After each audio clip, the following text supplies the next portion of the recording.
猪头粽又名手花，是广东潮汕著名的传统小吃之一，历史悠久，驰誉中外。潮汕人早餐喝粥，猪头粽是绝好小菜。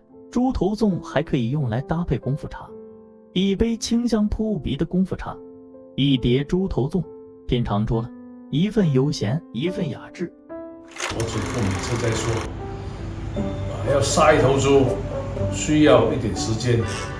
那当时如果是杀一头猪的话，那是大事来的。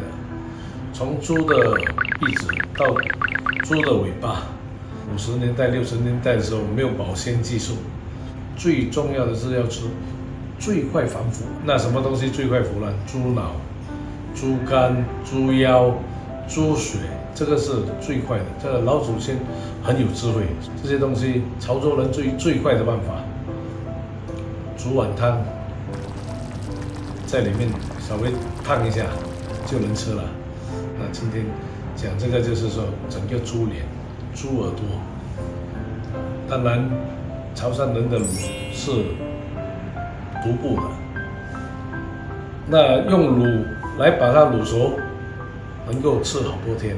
聪明的潮州人呢，就会说啊，这个猪脸啊、猪耳朵啊，我们把它切碎，然后呢，用蒜头啊、用洋葱啊、五香粉啊这些原料呢一起给它炒起来。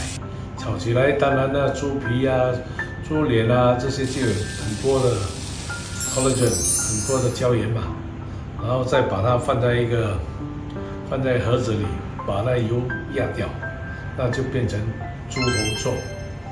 那我小时候呢，在新巴萨，就是 Allenborough Market， 当时潮州地区3层楼，第2层呢就是这些卖菜、卖肉、卖鱼的小贩呢，他们也有做这样的东西。